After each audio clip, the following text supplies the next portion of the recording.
What other behaviors and patterns and habits do we try to straighten you out? Yeah. And it's just you're just treating people like projects. Right. And man, and we're so hyper focused on that specific project of sexuality, yeah, of I'm converting. Just where in the church has that ever worked?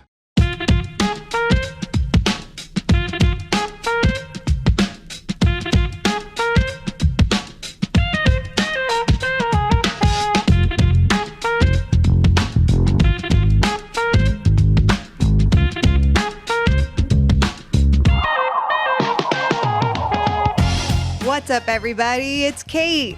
And your boy, JJ. There was a delayed reaction there. Yeah, I'm just a little slow these days. Dad brain. Oh my gosh, I can't believe you just said that. Do I have something in my teeth? No, you're all good. But okay, thank you. How many times a day do you think you're saying, Mom brain? No, I mean, it's actually a thing. It's been proven that it actually is a thing. Wait, so what exactly is it? It's where there's so much going on in your brain that you actually, because you have a child, you're thinking about so many different new things that you more easily forget other things. Okay, so it's not really like a hormone or chemical. It's ultra forgetfulness. It's just you got a lot to think about. It's like me becoming more like you. So, hey. So that means I get a pass though, right? No. What's up, everybody? If you're joining us on YouTube, it's fun to see y'all. We have some fun paint and new backdrops this season. You'll be seeing our podcast studio evolve as it grows and becomes not grows, but it becomes cooler and cooler. Well, I attempted to paint the background. I was just going to say, I have big news. What? Kate has become a DIY girly. Hey. I'm just waiting for the time lapse, videos on Instagram and your TikTok. I can't say I'm really good at DIY yet. You know those DIY TikTok videos with the nice ambient sound. Oh, I know what you're talking about. Yeah. And the Are we gonna fast. get those? No. But anyway, if you're joining us on YouTube, we want to encourage you to like and subscribe to this video, subscribe to our channel. That's what you're supposed to say, right? Yeah, you got to get your YouTuber pitch down. I know. And if you've always listened to this podcast, would you do us a favor and change it up and watch it? Because we are clearly working hard on this YouTube studio. I have a question. What? All right. So you watch YouTube more now? Yes. Than ever before? Uh-huh. When someone says to like and subscribe, do you ever do it? I do, if I like them and it's going to support them. But would you do But it not if it's a random video per se. But would you do it naturally? No. Oh, so you actually do it because they prompt you to? Yeah. Okay. I don't know if I've ever subscribed or liked because they've told me to. All right. Well, we're still going to keep doing it. Because, 50% of people might be like me. I just wonder sometimes if it actually helps, but we're happy to do it. Okay. So like and subscribe on YouTube. You know the drill. How's that? Hey, we have a big thing coming up this fall. We have something called Camp HOD that's happening this September 27th through 29th. It's official. You can join us for a weekend away in the Asheville mountains. It's going to be the perfect fall environment up in the mountains. It's going to be different than our conference, very much so, because it's going to be more casual and very much community driven. We're going to bring in a few mentors who are going to be there to really help steward amazing conversations and healing. And we're going to have a lot of fun. We'll have games like field competitions, s'mores, and fire pits. Are you pumped? Well, I have so many questions. Okay, what are your questions? Yeah, I'm pumped, but is it 50% lecture, 50% fun? Or is it No, it's a healthy balance of, teaching, but a lot of exercises, interaction, and fun. Okay, so 40% teaching and exercises. Yeah. 60% fun? Yeah. Yeah, I like that ratio. Okay, let's give it right here. Woo! Wait, next question. Yeah. Is Eleanor coming? She, I think, is. Okay. What about Levy? No. I don't think dogs are allowed. Hey, babe, can we talk about this after the... Lovey just heard that and she's upset. Can we talk about this later? Yeah, we can talk about it later. Okay. Well, we want you guys to come, and you can go to heartofdating.com/Camp HOD to find out all the details. Hey, you don't have to be single, meaning not married, to come to this retreat. If you are actively dating, in a relationship, engaged, all of those seasons are welcome to come to Camp HOD. Yeah, we have couples coming together. Yeah, we do. Especially if they are. But they will not be staying in the same, rooms together, just to clarify. Thank you so much for clarifying. We were so curious. I know. People are like concerned, right? Oh no, we're gonna have like counselors outside like the camp at like 11 o'clock. If we catch anybody going to another cabin after 11 o'clock at night, you know what we're gonna do? What? You remember that movie with Ben Stiller? No. Fat Camp? No. You don't remember Fat Camp? No, just the name is derogatory. No. I mean, well, this is the 2000s, like they didn't know what derogatory meant. But they for punishment, the kids took over the camp and they put the counselors out and they wrapped them in the forest to a tree and covered them with honey. For the bears to come lick them. Okay. Wow. We might get sued for that. Well, we'd love to see y'all at Camp HOD this fall. It's going to be a blast. All right. So let's get into it. We've been having fun in this intro, but today's a pretty serious episode. We are in the month of June, which many people know is Pride Month. And a few years ago in 2021, actually, fun fact, JJ and I had just begun dating. I did a series on LGBTQ plus and the church. And I just want to back up to kind of explain that series, my heart behind that series, and leading into today's episode. So unfortunately, the topic of LGBTQ plus and the church can really be dividing. And today it's actually really become politicized. So today, as you listen to this episode, I want to ask you and implore you, can you listen with the radical love and compassion of Jesus? Can you listen with the radical love and compassion of Jesus? Why? Well, because when you lead with morals and you lead with ethics, it can turn into moralistic judgment. And then this in turn will lead you to think or act as though you are morally above others. And guess what? That in turn causes pride and it causes judgment. So that is often what this conversation of LGBTQ is filled with as Christians, pride and judgment. So before you DM us, email us, even just because of the title of today's episode, before you do that, please listen with radical compassion and love. Listen before you make judgments and assumptions. Listen and truly hear the conversation and Greg's story that we're about to share with you today. I want to also let you know that before I did this series 3 years ago, I prepped, you guys. I prepped for an entire year before I did this series. I asked a lot of practical and theological questions, and I personally researched so much for this series. I talked to pastors, I talked to leaders, I talked to LGBTQ individuals. I wrestled with things with the Lord, and I was just very, very intentional in the conversations I had and the people I brought on the show during that series, because I know that this is a very hard and sensitive and complex topic in the church. And so this is not a conversation that me and JJ are about to have today that is just flippant. That's just, let's just have an episode on this. No, this is a conversation that JJ and I have had tons of conversations on as well now since he's joined Heart of Dating. And I really hope and pray that you hear that and also can listen today, just with a lens of curiosity. Okay. One thing I do want you to know, if you are a straight individual listening to today's episode, please know that oftentimes our LGBTQ plus brothers and sisters don't often feel the weight of our compassion or our hearts to understand them. And our hearts to really come alongside of them.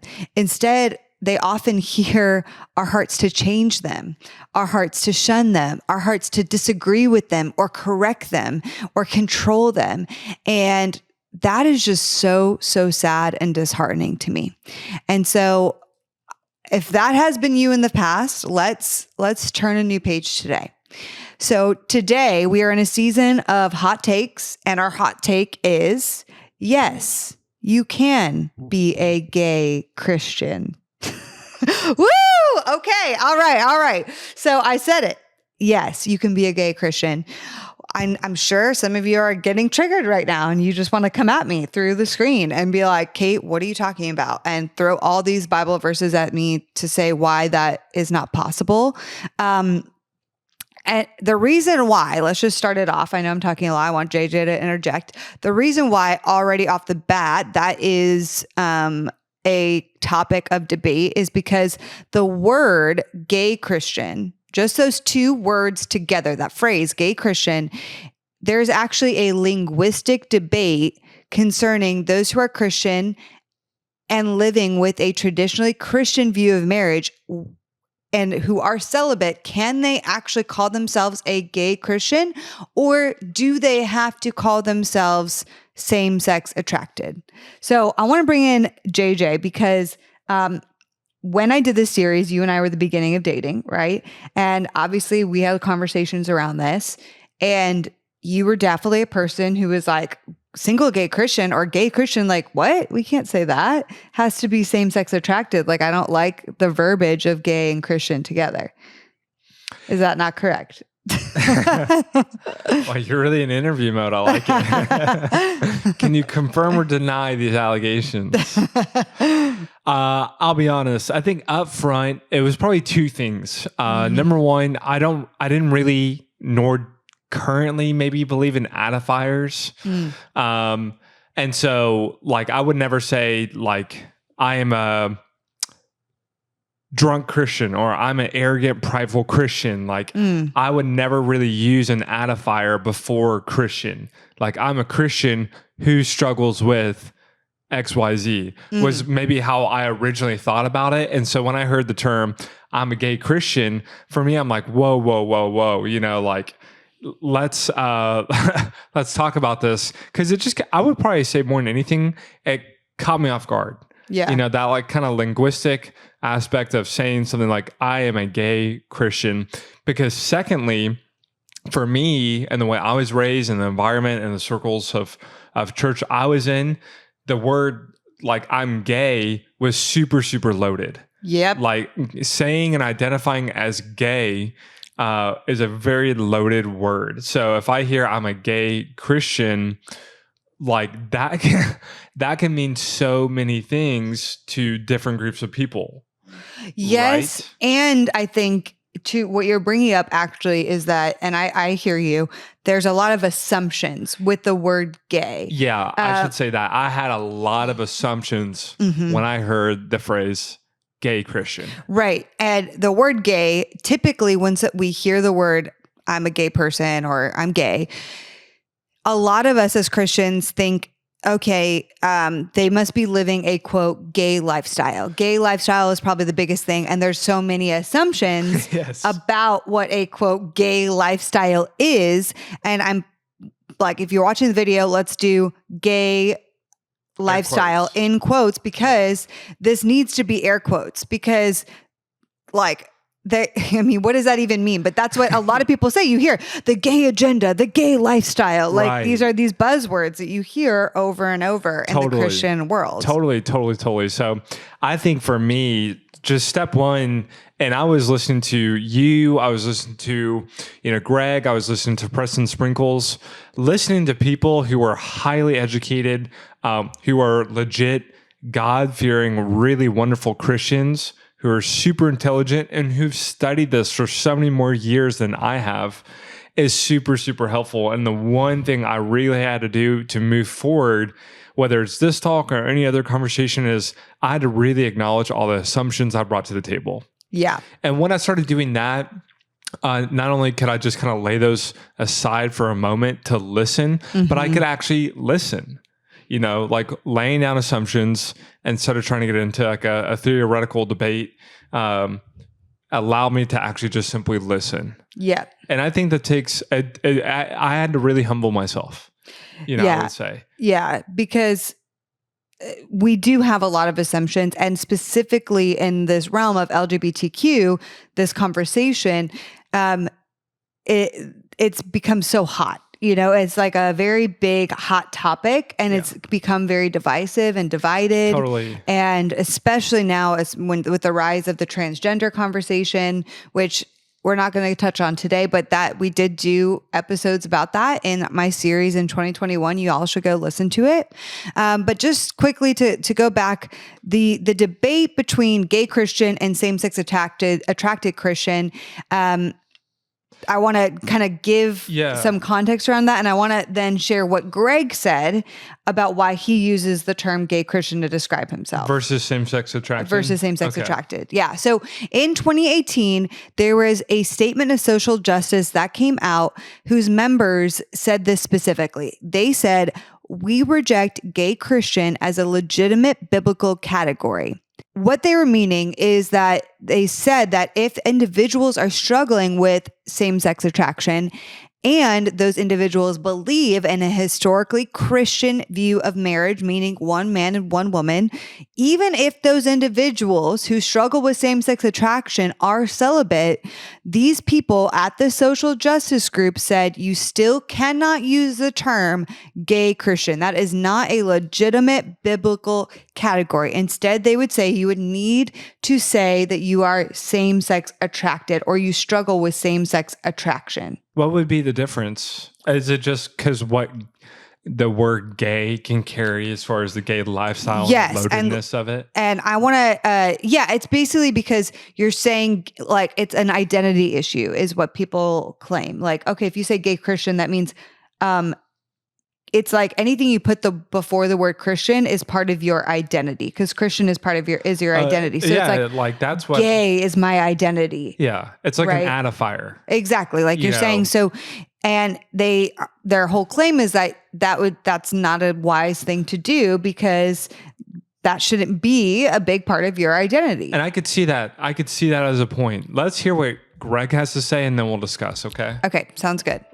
I think there are really good thoughts and arguments to be brought up sort of on both sides of this conversation. But I think always the best place for us to land is to say, hey, if as followers of Jesus, we're generally committed to following Jesus in the same direction, then, there may be some nuanced differences in how we think about things, but I think we can ultimately seek to land in a place of unity, even as we have some small difference among us.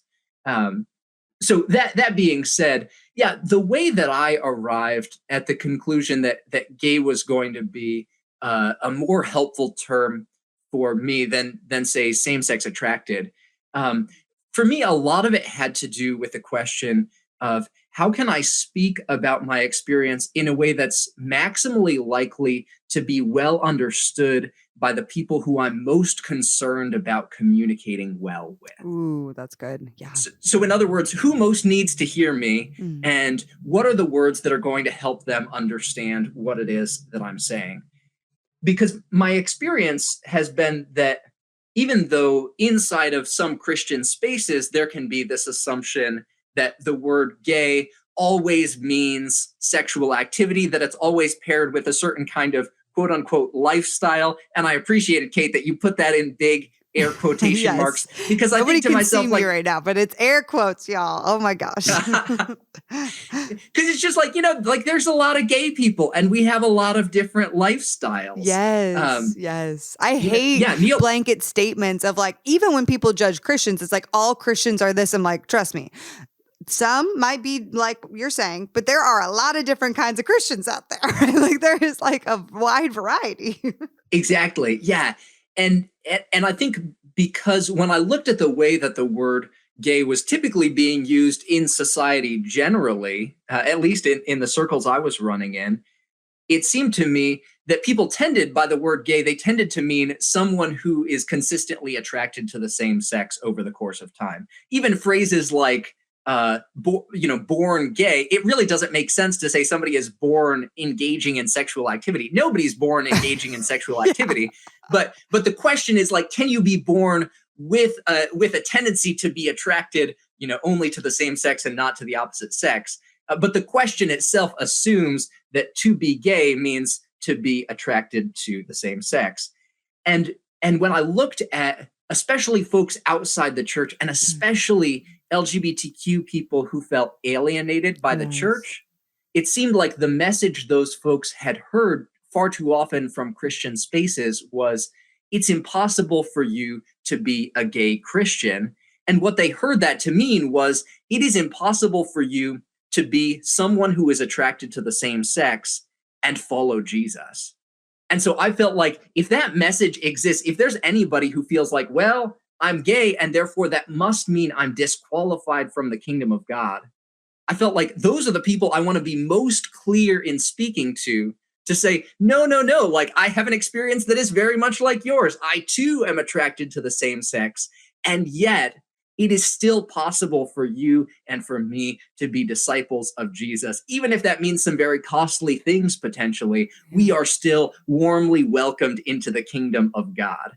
Okay. Lots of great thoughts from him. Yeah, I and love lots Greg. of good things for us to discuss. Yes. I think number one, let's just, like, for making this simple, talk about agreeing to a definition. Yeah. So what we're saying is, instead of gay being a loaded word, gay is also just interchangeable with same-sex attracted. Like, can we agree that same-sex attracted and gay are the same thing? Okay. Yes. Because then if you walk into a Baptist church, and this is where you might find someone say, I'm a same-sex attracted Christian, and they would be like, okay, that's good with us. But if then they say, I'm a gay Christian, they're like, whoa. Right, exactly. Right? So yes. we're just saying it's the same thing. Yep. From like a Merriam-Webster's definition. Yeah. Because the point is, right, like, if someone says, and there's a popular notion in the US right now that the Christian agenda is Westboro Baptist Church, which is they want to eliminate all gays, and they call them faggots, and they think that everyone is going to hell, and they stand on the street corners and they're trying to scare everyone into salvation.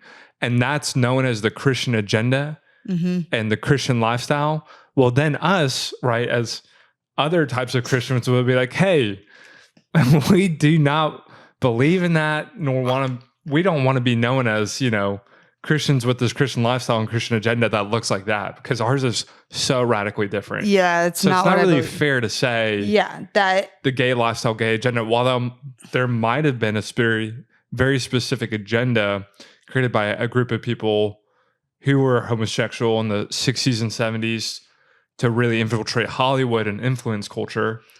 It doesn't mean that's the way of it exactly now. And to put a blanket statement and definition on the word gay or quote gay lifestyle is completely unfair. So I don't think we said this earlier.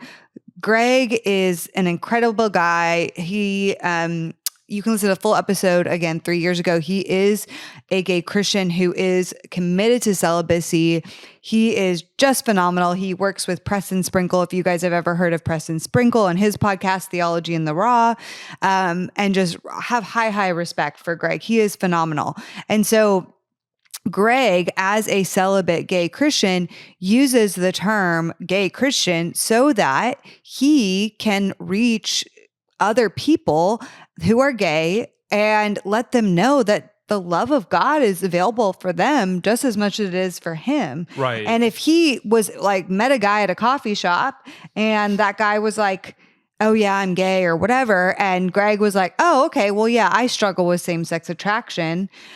The guy who is not Christian, who is gay, is going to be like, you struggle with same-sex attraction? Yeah. Like it would be very off-putting. Right. Like immediately there's a sense of like the person who is a gay non-Christian who does not feel like that's a struggle for them is going to be like, I'm sorry, what?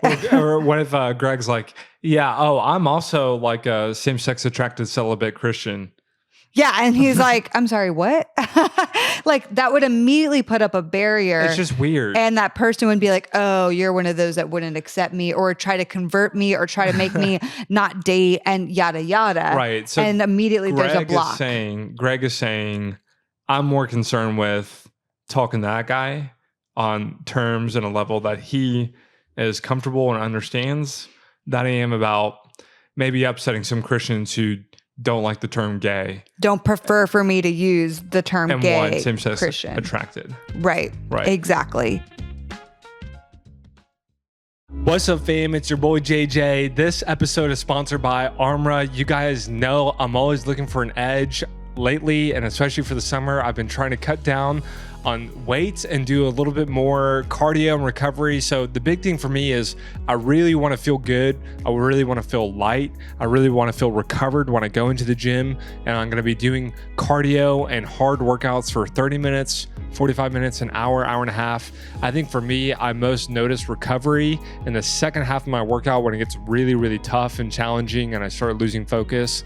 One of the things I've noticed that's really, really helped mentally and physically is taking colostrum. I never thought it would be a product that I would be encouraging people to take. It's so easy for me. I just dump it in my protein shakes on a daily basis and I feel it. Like I feel it in my bones, I feel it in my joints, and I feel it in my skin.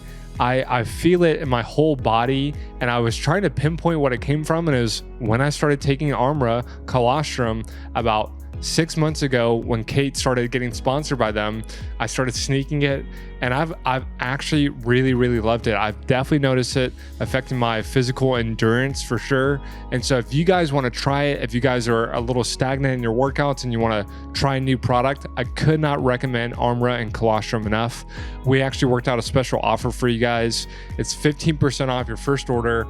You just go to tryarmra.com/HOD or just enter HOD on your first order when you check out and you get that 15% off. So that's tryarmra.com/HOD to try it out.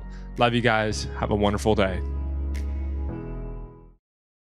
I think then we have to back up and also say, where did this word same-sex attraction like even really come from? Because that's a newer word. And it was actually the ex-gay movement, which was a movement that was trying to make gay individuals convert them to not be gay. Okay. And so Greg actually is much better at explaining this. So I'm going to insert him sharing where this word came from for a little bit more context. Yeah. So the terminology of being same-sex attracted was developed as a way of having language that people could use who wanted to acknowledge their experience of sexuality, but didn't want to align themselves with some of the assumptions that came along with being gay. And specifically in Christian spaces, one of the earlier responses to gay people was the ex-gay movement, which was an attempt at compassion. They said, we don't want to just dismiss these people off to hell. We want to offer them something in the way of following Jesus. But the conclusion that they came to, like, here's what we should offer them, was we're going to offer these people a way that they can become straight. If they can just figure out what went wrong in their upbringing, maybe if they just pray hard enough, then perhaps God will make them straight. And so the idea was, if you want someone to become straight, if you want them to stop being attracted to the same sex, you need to get them to distance themselves from the language of being gay, from anything that would make them feel like they are still gay. And so same-sex attracted language was a way of creating more distance from the identity of the gay person. Now, as the ex-gay movement went on, and it became increasingly clear within these movements that people were not actually changing their sexual attraction or their sexual orientation, the ex-gay movement started putting an even stronger emphasis on the importance of changing your identity label, because they would say, hey, well, maybe these people didn't exactly become straight, but we can at least say that they are, quote unquote, no longer gay because they no longer call themselves gay. And so if you could just convince a gay person to stop calling themselves gay, you could claim them as a success of the ex-gay movement. And people from the outside would perceive that as like, look at all these people following Jesus and becoming straight, even though what the people were actually doing was ceasing to use the word gay to describe themselves. And so it was a bit of sleight of hand, a bit of linguistic. That's so interesting. Oh, it's a little bit like rough to hear that last part. Yeah, it is. You know, it's like, oh, okay. Well, if I could just convince you not to use the word gay, then I can claim that you are straight, even though they weren't. Yeah, it's hard not to hear that and be sad. Yeah. Because instead of them just being treated as human beings who need Jesus and should be in relationship with him, they're just people to be changed. Right. And letting and Jesus do the work. And I love also that Greg touched on is this ex-gay movement. I mean, it wasn't very successful. And so there are still a lot of Christians today who are like, oh, if you're same-sex attracted, we need to convert you and we need to make sure that you never have that experience ever again. And that's not necessarily the goal and shouldn't be the goal. I know. I'm just like, what other behaviors and patterns and habits like do we try to like straighten you out? Yeah. And it's just like, you're just treating people like projects. Right. And man, I just and we're so hyper focused on that specific project of sexuality, of I'm converting. Just like, where in the church has that ever worked? Mm-hmm. Like, not just same-sex attracted or gay individuals. Like, where has ever treating people like projects to be fixed and straightened out in our eyes worked well? Yeah, it really and I was actually doesn't. just reading from a pastor, a very close friend, who was like, "Man, the day I stopped treating my staff and my congregation as projects to be fixed, and I just started focusing on loving them as much as possible, everything changed. Like the burden, because I think we're playing God at that point. You know, this like reminds me of like conversion therapy with Mike Pence in Indiana, which was just like, let's just call it what it is. I think it's just so inappropriate. Yeah. And so wrong. I understand the heart and the intention behind it, but I think it was just so misguided. Yeah. Man, our only thing that we should do as believers, once we are believers, is to encourage one another, to love one another, and push each other, maybe in holiness. You could say it like that. But one's journey of holiness is so individual in that sense of, man, that comes down to, I would 100% much rather you and your walk with holiness come down to you and Jesus doing business together than me trying to convince you of something one way or another. I think that's the whole part of it is like showing people the love of God first is the best thing you can do, and let the Holy Spirit do the work. Yeah. Like, I mean, seriously, don't force a person. Like I've dealt with people in my life that have had addiction, and the number one thing you cannot do is you cannot force somebody who is struggling with that to change. You can't force them. The Holy Spirit needs to do the work. Yeah. The Lord needs to do the work in their life. The one thing that is consistent, though, is you can show them love and kindness and compassion and seek to understand. So what we would say is when you meet someone who's gay or same-sex attracted, the goal, like what success looks like, is not saying they're now opposite sex attracted. Yeah. Right. The goal and what success is I am loving them to the best of my ability in hopes that they know Jesus more after my interactions. Yes, because, and I was listening to that interview that we were listening to in the car last week with, who was it? Logan Paul. And, what's his name? Cliff. Nukel, yeah. Like, and he was like, man, like we're so hyper focused on the quote sin of like same-sex attraction, which is also, it's not a sin unless you act upon it, everyone, which is also a big deal.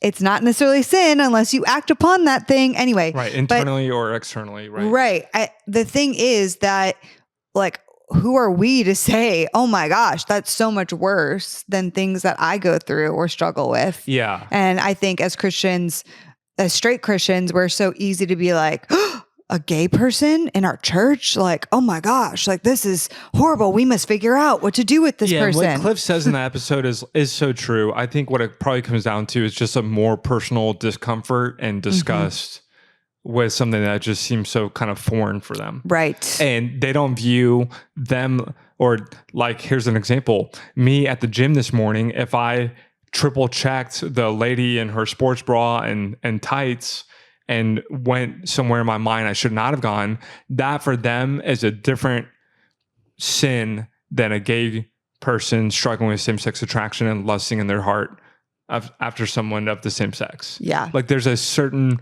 level of disgust that comes with that one and the foreignness of it than a heterosexual one. Yeah. It's so interesting. Right? Yeah. Yeah. So I want to also talk about when should maybe the terminology of gay Christian not be used potentially? And Greg has a great answer to this. Among those people who prefer same-sex attracted language over LGBTQ or gay or queer or something like that, often it's people who were at one time pursuing same-sex sexual activity and calling themselves gay, and who then, as a way of symbolizing a new commitment to Jesus that was related to a shift in their sexual ethics, they said, it would be helpful for me personally to use a different term now to describe myself.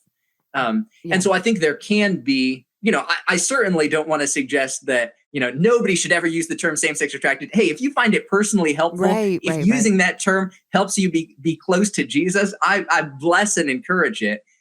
But I think there are also people like me for whom there was no time at which I was sort of out on the market seeking to be a sexually active person with people of any sex.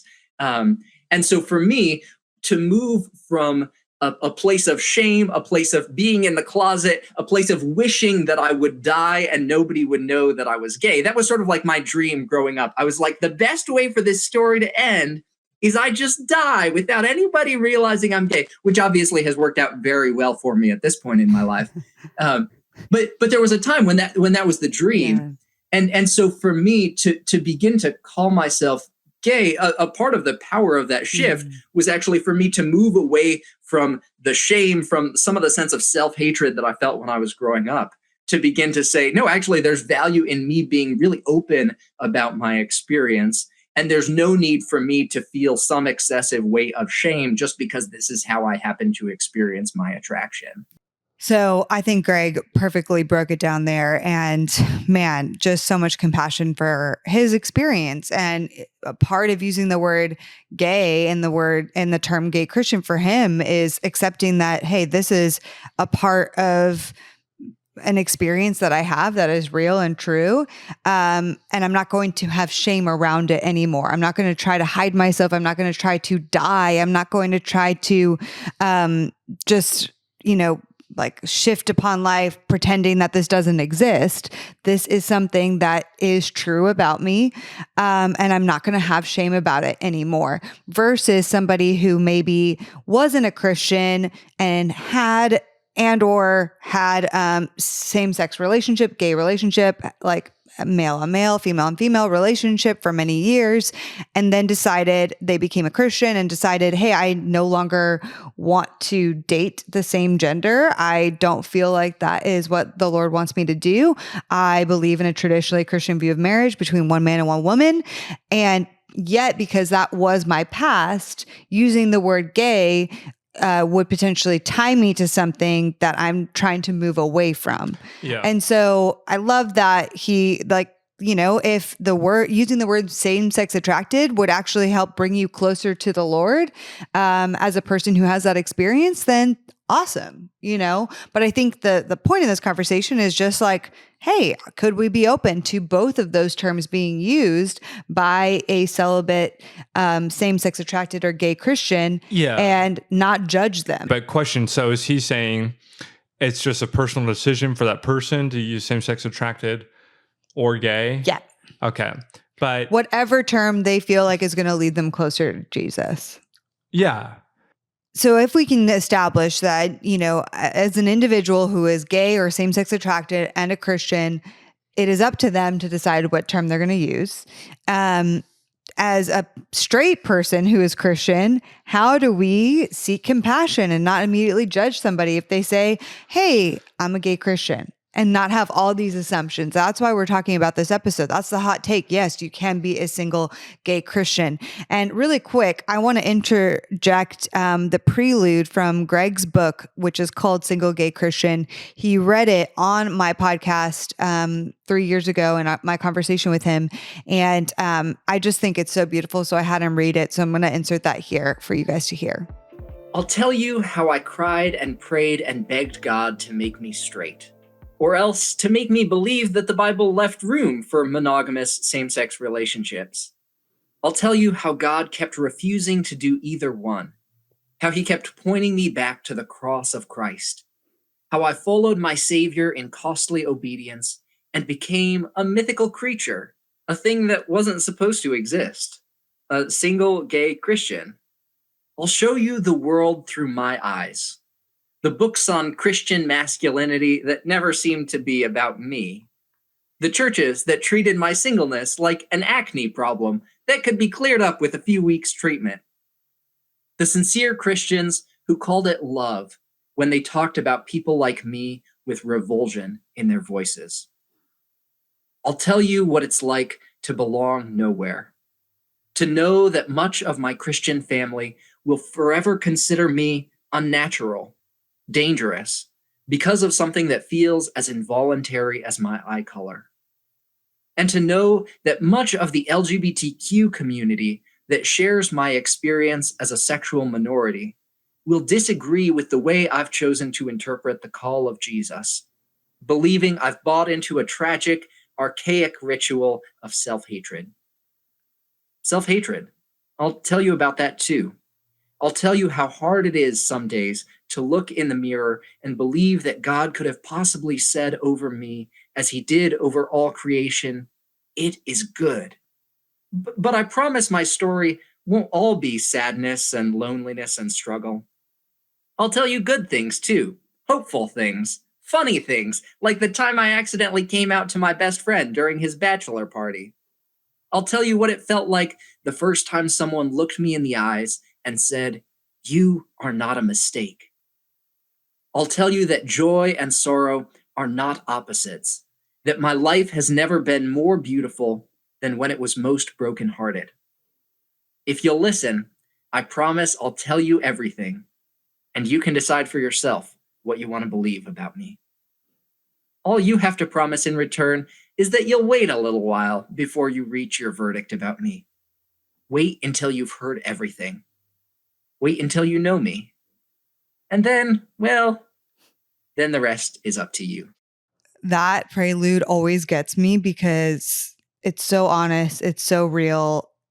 If you have listened to this episode this far and you've had judgments towards people who are gay, who, that are either Christian or not, like I really hope hearing Greg's story and hearing his words really softens your heart like it has mine, because that was super powerful and really emotional. Yeah, in general, the conversation is challenging for me personally, because if I heard someone say, "I'm same-sex attracted Christian," I would give them a lot of benefit of the doubt.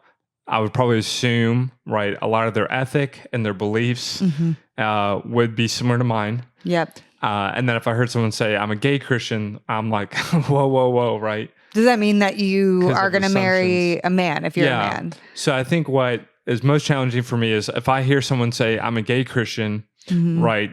Well, let me just have no assumptions and say, "That's really interesting. What do you mean by that?" Or "What does that look like for you?" Yeah. And just allow them to describe what exactly they believe in, how they run their life. And then I go from there. Yeah, because even if they say, "I'm a gay Christian," and even if they aren't living a celibate lifestyle, how much would that change how much we're loving them?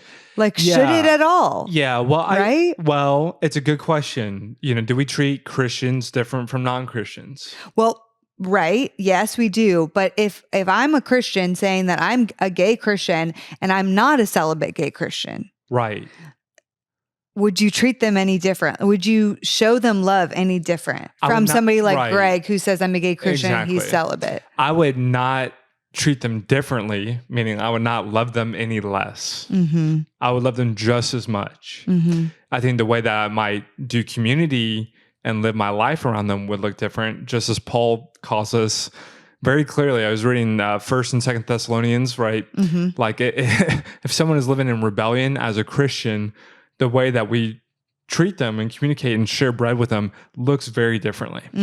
But we have to be so careful there to have more information, right? on Because what their life actually looks like. Because like, just let's say this person is a gay Christian and they are in a same-sex relationship. Yes. Then how much different is that than friends that we know that are dating and sleeping together? Exactly. How much different is it from friends that we know that are swearing? Exactly. That are Christian? Exactly. How much different is it from a Christian that we know that's gossiping? Exactly. Or I totally drinking agree. a little too much? I totally agree. Like, my only ask would be like that you treat people just as fairly as you do in heterosexual relationships, right? Because if you have a church worship band and one of the performers is gay and he is acting out on his desires and pursuing same-sex relationships, and yet the drummer is heterosexual and he's acting out on his desires and living in a relationship sexually outside of covenant, why do we treat them differently? Yeah, I agreed. Right? Agreed. So it's not necessarily Such a about big who they're deal. attracted to. It's about attraction, desire, and how you're acting on those desires. Yes. So I guess what I would just close on is I was reading 1 Thessalonians. This was so good, and this would just be my closing verse. 1 Thessalonians 3:12. And may the Lord make your love for one another, like Christian to Christian, and for all people grow and overflow, just as our love for you overflows. And I love that thought because, man, how can I love people more? I pray and I ask God, would you help me? Would you strengthen me? Would you encourage me to have a love for my brothers and sisters, which, by the way, is how do we people in the world know we're Christians? They know us by our love for one another. Yes, we amen. treat Christian brothers and sisters, a gay or same-sex attracted Christian brother and sister, so differently that the world says something crazy is going on here. And then it's the same thing for our love for the world, for the people of the world. God, would you increase my love for other people so that it overflows? And I love the idea of overflows, meaning like we just can't contain it. It spills over. Yeah. And I'm on the golf course and I'm playing 18 holes with a stranger and I just can't help but love on him and be so compassionately curious about him because I have a love in my heart that's overflowing. Yeah. That is the prayer I want to pray in my life. Yeah. Amen. So good, babe. Well, thank you for you guys who have listened this long. Thank you to Greg, who's a good friend of ours. And I really hope and pray that this conversation was helpful, was challenging, was eye-opening. And we will see y'all next week. Amen. The Heart of Dating podcast is created by Kate and JJ Tomlin. Shout out to our epic audio and video editor, Scott Caro. We have an amazing Heart of Dating team who helps bring the show to you each week. I want to shout out Kelsey Napier, our Heart of Dating digital marketing coordinator, and Elena Gibson, our brand and community manager. We couldn't do it without them.